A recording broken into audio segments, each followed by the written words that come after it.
नहीं big boss, मेरा अस्तित्व ब्रो सेना की वजह से नहीं है, मेरा अस्तित्व मेरी मेहनत और मेरे परिश्रम के कारण है। तो अब यूके जीरो राइडर का हारना 99.99% कंफर्म हो चुका है। अब ये चीज मेरा नहीं कहना, ये चीज पब्लिक का कहना है। और ऐसा क्यों कहना है चलिए मैं आपको बताता हूँ। तो कल बिग बॉस का एक छोटा सा प्रोमो आया जहाँ पर यूके जीरो राइडर ने बोला कि मैं बिग बॉस क्विट कर रहा हूँ। और इसके पीछे का कारण उन्होंने बताया कि मेरी ब्रो सेना और मेरी फैमिली का यहाँ पर बहुत ही ज्यादा मजाक उड़ाया जा रहा है, उनका नाम को उछाला जा रहा है। और नेशनल टेलीविजन पर अपनी फैमिली और अपनी ब्रो सेना का नाम उछलते हुए मैं बिल्कुल भी बर्दाश्त नहीं कर सकता और इसलिए मैं बिग बॉस को क्विट कर रहा हूँ। साथ ही यूके जीरो राइडर ने ये भी बोला कि यहाँ के कंटेस्टेंट तो मेरा मजाक उड़ाते ही हैं, साथ ही बिग बॉस भी मेरा मजाक उड़ाने में कोई भी कसर नहीं छोड़ता। इस पर बिग बॉस ने बोला कि हम अपनी तरफ से आपको कुछ भी नहीं बोलते, जो भी हम बोलते हैं वो मोस्ट ऑफ द पब्लिक का ओपिनियन होता है, हम अपनी तरफ से कुछ भी नहीं बोलते। अब इसके बाद का क्या कन्वर्सेशन हुआ है चलिए मैं आपको एज इट इज बताता हूँ। अनुराग डोबल बोलते हैं मुझे आप फीडबैक दीजिए बिग बॉस पर, अनुराग डोबल के बेसिस पे फीडबैक दीजिए,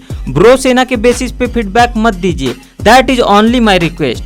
बिग बॉस बोलते हैं अनुराग डोबल अगर बार बार अपनी कम्युनिटी की बात करेगा, अपनी ब्रो सेना की बात कर रहा, तो फिर आपको ऐसा क्यों लगता है कि दूसरा इंसान उसका जिक्र नहीं करेगा। अनुराग डोभाल बोलते हैं मेरे एंड से ये सब शुरू नहीं हुआ था बिग बॉस। इसके बाद तो वहाँ के सारे कंटेस्टेंट शॉक्ड हो जाते हैं कि भाई ब्रो सेना करना तो इसी ने आके शुरू किया था, हमने थोड़ी शुरू किया था, हम क्या जाने ब्रो सेना क्या होती है। इसके बाद बिग बॉस बोलते हैं अनुराग डोभाल का अस्तित्व किसकी वजह से, ब्रो सेना की वजह से ही है ना, ब्रो सेना नहीं हो तो कौन जानता है अनुराग डोभाल को, ये बता दीजिए। इस पर अनुराग डोभाल बोलते हैं नहीं बिग बॉस, मेरा अस्तित्व ब्रो सेना की वजह से नहीं है, मेरा अस्तित्व मेरे मेहनत और मेरे परिश्रम के कारण है, वो जस्ट मुझे सपोर्ट करते हैं। फिर बिग बॉस बोलते हैं कमाल हो गया, आपने तो अपने फैंस को भी डिस्काउंट कर दिया। अब यहाँ पर यूके जीरो राइडर ने जो गलती किया है भाई वो तो मैं भी बर्दाश्त नहीं करता, क्योंकि भाई सही बात तो ये है कि आपके ब्लॉग्स पर 1-1.5 मिलियन व्यूज आ रहे, आप जहां भी जाते पूरी पब्लिक आपको घेर लेती है। और ये सारी चीज किस वजह से, आपके म्यूजिक वीडियोस पर मिलियंस में व्यूज आते हैं, आपको इतने सारे स्पॉन्सर्स मिलते हैं, ये सारी किसकी वजह से मिलते।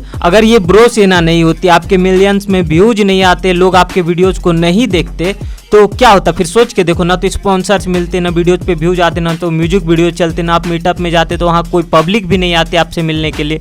और फिर क्या होता, कौन अनुराग डोभाल, कौन जानता यूके जीरो राइडर को। और अगर आपकी ये फैन फॉलोइंग नहीं होती, आपकी ये ब्रो सेना नहीं होती, तो आपको तो बिग बॉस वाले भी अपने शो में नहीं बुलाते, क्योंकि वो तो आपको जानते भी नहीं कि कौन यूके जीरो राइडर और कहाँ का यूके जीरो राइडर। तो भाई ब्रो सेना तो ये बात बिल्कुल भी बर्दाश्त नहीं करेगी कि आप सीधा सीधा बोल दे रहे हो कि मेरा अस्तित्व मेरी वजह से, मेरे मेहनत की वजह से है, ब्रो सेना की वजह से मेरा अस्तित्व बिल्कुल भी नहीं है। ये बात मैं भी मानता हूँ कि हर इंसान अपने मेहनत की वजह से ही आगे बढ़ता है और अपने हाथ से ही खाता है, ब्रो सेना उसको खिलाने नहीं जाती है। पर आज आप जिस लेवल पे पहुंचे वो सिर्फ और सिर्फ आपके फैन फॉलोइंग यानी कि आपके ब्रो सेना की वजह से, और आप इसको बिल्कुल भी नेग्लेक्ट नहीं कर सकते हो। तो अब आप लोग बताओ कि अगर यूके जीरो राइडर इसी तरीके का स्टेटमेंट देते रहेंगे तो क्या लगता है, क्या उनकी पब्लिक उनको सपोर्ट करेगी। और अगर ब्रो सेना में से भी कोई इस वीडियो को देख रहा तो नीचे आप भी अपना ओपिनियन बताना कि क्या अनुराग डोभाल ने ये सही स्टेटमेंट दिया है। और ये अपडेट अच्छा लगा हो तो वीडियो को लाइक कर देना और ऐसे अपडेटेड रहने के लिए खबरी मैन को फॉलो सब्सक्राइब जरूर कर लें।